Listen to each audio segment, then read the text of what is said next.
एउटा यस्तो अलौकिक शक्तिशाली मन्दिर जहाँ दर्शन गरी प्रसाद ग्रहण गरे मनोकामना पूरा हुने र सन्तान नभएकाहरूले सन्तान प्राप्त हुने शक्तिशाली अनौठो रहस्यमय मन्दिर।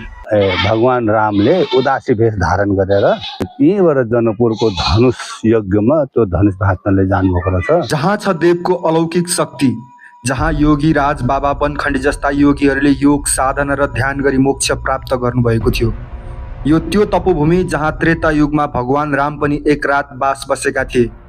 एउटा यस्तो अलौकिक शक्तिशाली मन्दिर जहाँ दर्शन गरी प्रसाद ग्रहण गरे मनोकामना पूरा हुने र सन्तान नभएकाहरूले सन्तान प्राप्त हुने शक्तिशाली अनौठो रहस्यमय मन्दिर।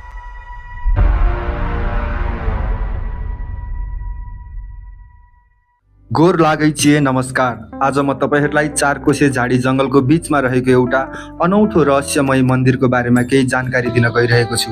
म रिवन राई। रामधुनी मन्दिर सुनसरी जिल्लाको रामधुनी नगरपालिका वार्ड नम्बर 4 साबिक सिङ्ग्या गाविस वार्ड नम्बर 2 मा सुनसरी खोलाको किनारमा पर्दछ। यहाँ पुग्न झुम्काबाट चाइनिज क्याम्प, सिङ्ग्या, बुधनगर, लालपुर हुँदै 7 किलोमिटर छिचोल्दै रामधुनी बाबा बनखण्डी पवित्र मन्दिर पुग्न सकिन्छ। अहिले झुम्कादेखि मन्दिरसम्मको बाटो पिच भएकाले मन्दिर जान सहज छ।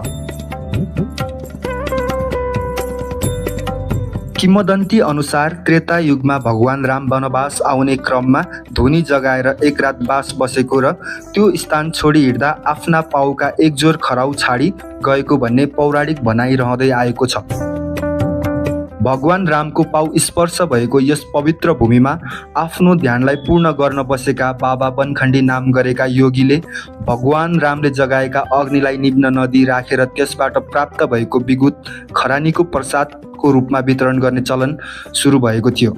रामधुनी मन्दिरमा गएर पूजा आजा गर्ने र त्यहाँ उत्पादित विगुत लगाएमा चिताएको पूरा हुने, सन्तान प्राप्त हुने र रोगबाट मुक्त हुने विश्वास अहिले पनि जीवित नै रहेको छ।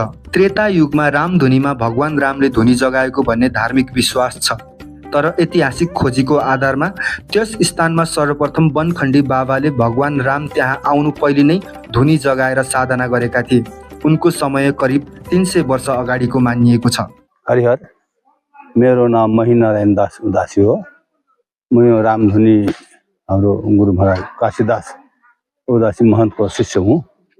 म यही बाबा बनखण्डी उदासी आश्रमको पनि म अध्यक्ष हो।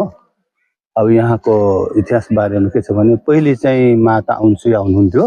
त्यसपछि बाबा भगवान रामले उदासी भेष धारण गरेर उदासी